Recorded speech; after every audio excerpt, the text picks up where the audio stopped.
बॉलीवुड में अगर धर्मेंद्र के बाद कोई दूसरा हीरो है जिसने अपने शरीर और डोलो सोलो से लोगों का दिल जीता, तो वो हैं विनोद खन्ना साहब। विनोद खन्ना साहब को हिंदी सिनेमा के स्वर्ण काल के बेहतरीन अदाकारों में से एक माना जाता है।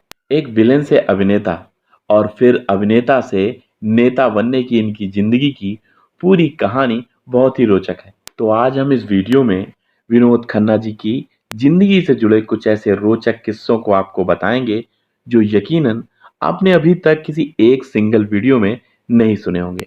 जैसे कि विनोद खन्ना जी 8 साल की उम्र में ही क्यों साधु बनना चाहते थे। आखिर वो कौन से एक्टर थे जिन्होंने विनोद खन्ना साहब को फिल्में दिलाई। आखिर विनोद खन्ना साहब को वो कौन सा डर सता रहा था कि जब वो एक्टिंग के चरम पर थे तभी उन्होंने एक्टिंग छोड़ ओशो के पास शरण ले ली थी। शत्रुघ्न सिन्हा और विनोद खन्ना जी के बीच में आखिर नाराजगी का क्या किस्सा है। क्या विनोद खन्ना साहब ने भी टीवी सीरियल्स में काम किया? आखिर क्यों लड़ गए थे धर्मेंद्र जी से विनोद खन्ना साहब? तो स्वागत है आप सभी का आपके अपने favourite YouTube channel beautiful Bollywood में।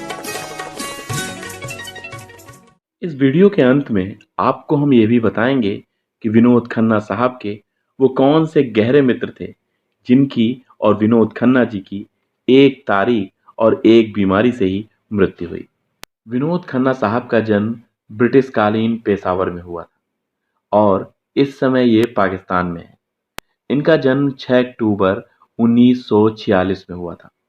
इनके पिता का नाम किशन चंद खन्ना था और इनकी माताजी का नाम कमल खन्ना था। विनोद खन्ना साहब के पिताजी का टेक्सटाइल और केमिकल का व्यापार था। विनोद खन्ना साहब जब बहुत छोटी उम्र के ही थे तभी भारत देश आज़ाद हुआ। चारों तरफ खुशियों का माहौल था, पर साथ ही साथ भारत के दो टुकड़े हो चुके थे। इनके पिताजी को पेशावर को छोड़ के मुंबई आना पड़ा। विनोद खन्ना जी की शुरुआती पढ़ाई मुंबई के सेंट मैरी स्कूल में हुई और इसके कुछ समय बाद ही इनका पूरा परिवार दिल्ली स्थानांतरित हो गया। इन्होंने दिल्ली में ही स्थित दिल्ली पब्लिक स्कूल से पढ़ाई की। साल 1960 में इनका पूरा परिवार वापस फिर मुंबई आ गया। विनोद खन्ना जी ने अपने एक इंटरव्यू में बताया था कि उन्हें क्रिकेट बहुत पसंद था। ग्रेजुएशन के दौरान वह 4 नंबर के बैट से खेला करते थे। टीम इंडिया के लिए खेलने वाले विकेट कीपर बल्लेबाज बुधी कुंदरन और एकनाथ सोलकर के साथ विनोद खन्ना जी ने खूब क्रिकेट खेला है। वैसे अगर विनोद जी की जिंदगी में थोड़ा पहले चले तो विनोद जी जब 8 बरस के थे तो विनोद साधुओं के पास चले जाते थे। तो कहीं साधुओं के पास ध्यान की मुद्रा में बैठ जाते थे।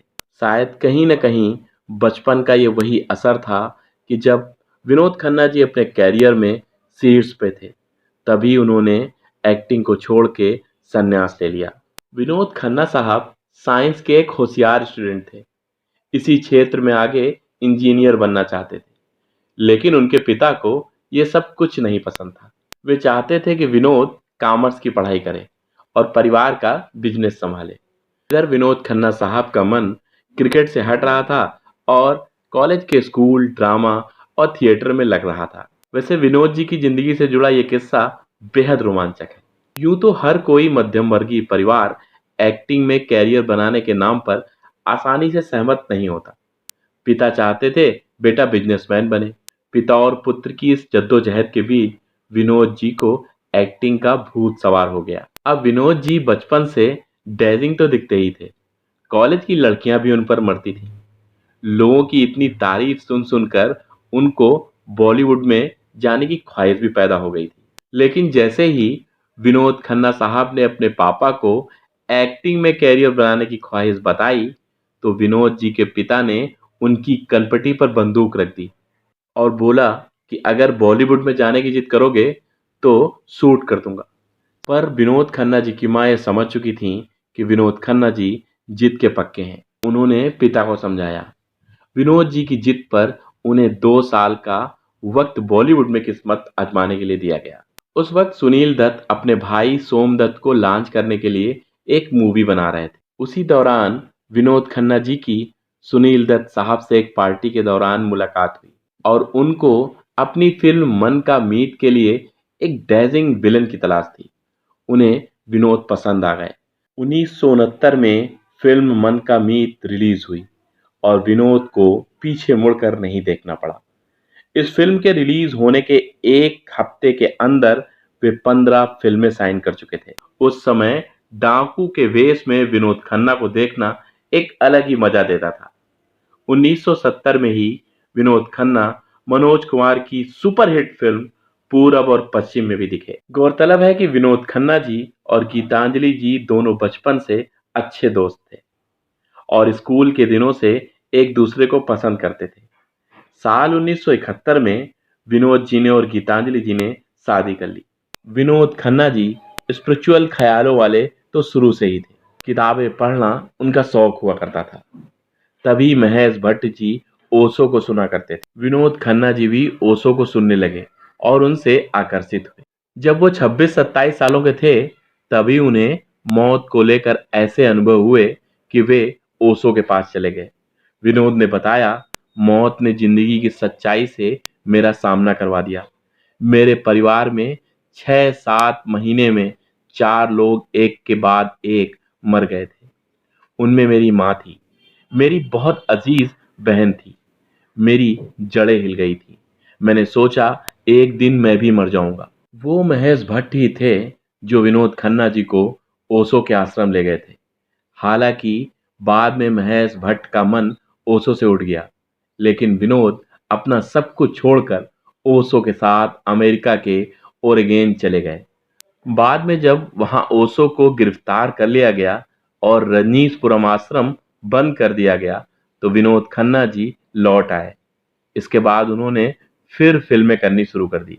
ब्रेक के बाद उनकी पहली रिलीज फिल्म मुकुल आनंद की इंसाफ 1987 में रिलीज हुई। आपको बता दें कि विनोद खन्ना और अमिताभ बच्चन ने न जाने कितनी लगातार हिट फिल्में दी, चाहे वो हेरा फेरी हो, खून पसीना हो, अमर अकबर एंथनी हो, परवरिश हो या मुकद्दर का सिकंदर।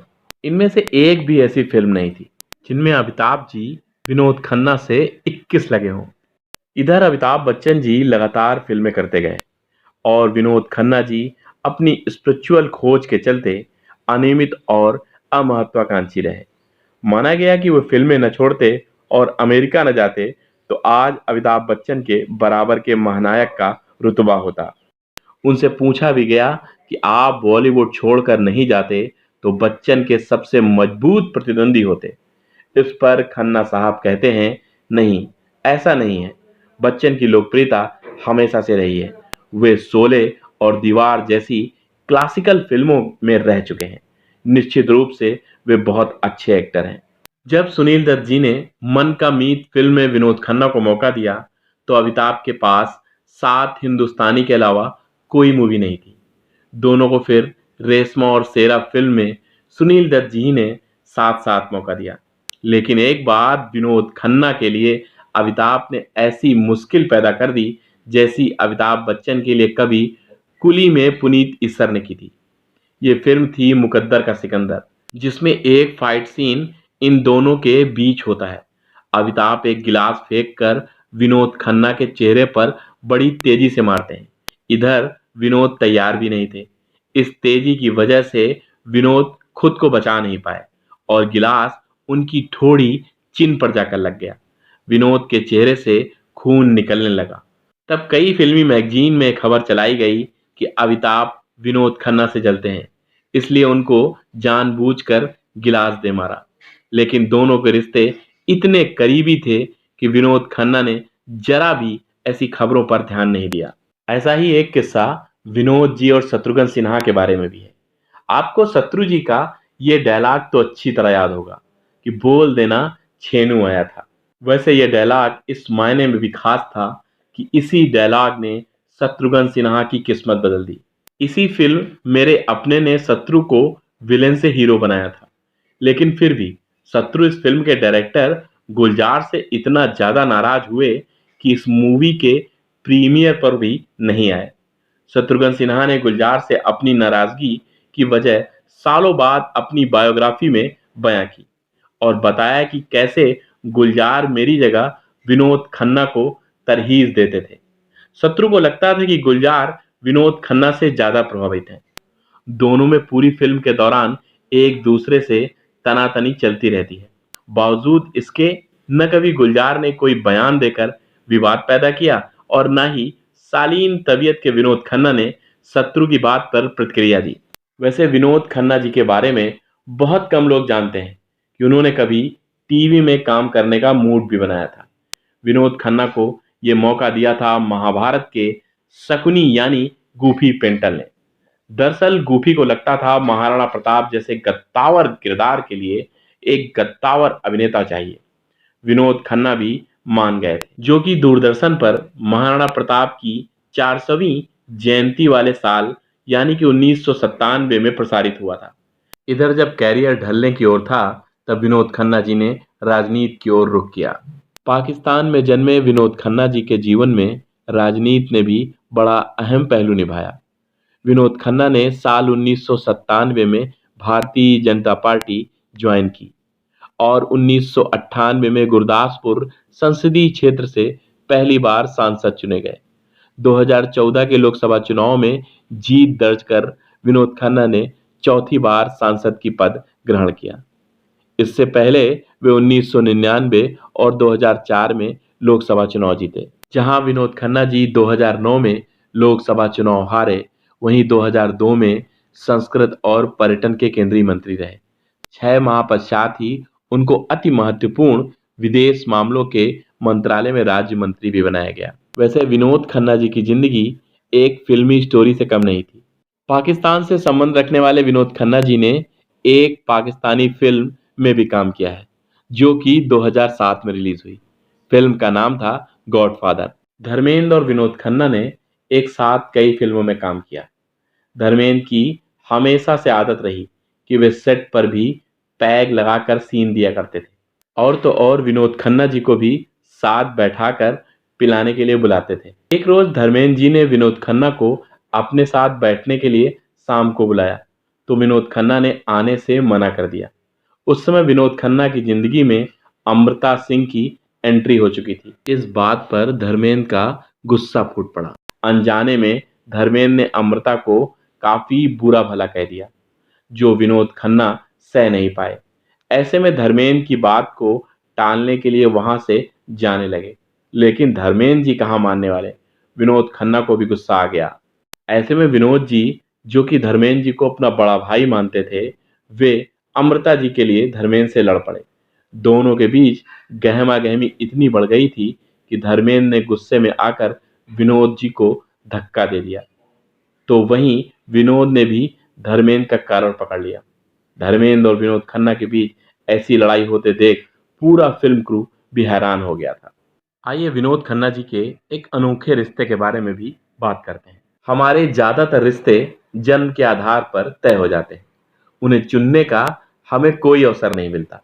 लेकिन उनमें से एक रिश्ता है दोस्ती का, जिसे हम दुनिया में आने के बाद चुनते हैं और जिंदगी के हर पड़ाव पर दोस्त हमारे साथ होते हैं। ऐसी ही दोस्ती की मिसाल थे बॉलीवुड के दो एक्टर विनोद खन्ना और फिरोज खान साहब। इन दोनों की दोस्ती ऐसी थी कि बॉलीवुड में मिसाल बन गई थी। न जाने कितनी फिल्मों में फिरोज खान साहब और विनोद खन्ना साहब ने साथ साथ काम किया। दोनों एक दूसरे के सुख दुख में हमेशा खड़े रहते थे। अब इसे संयोग ही तो कहेंगे कि इन दोनों की मौत भी एक ही तारीख को हुई।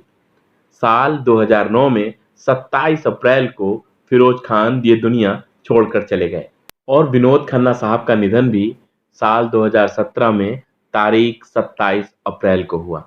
और तो और विनोद खन्ना साहब और फिरोज खान जी की मौत भी एक ही बीमारी से हुई।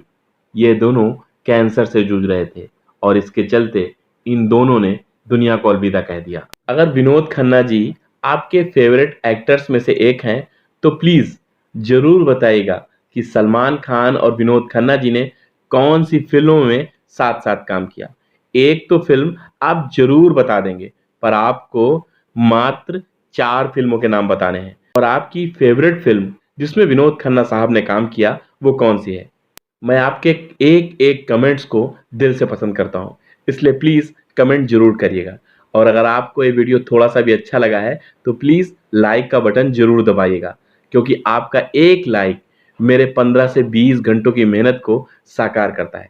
चलिए मिलते हैं अगले वीडियो में। जय हिंद, जय भारत।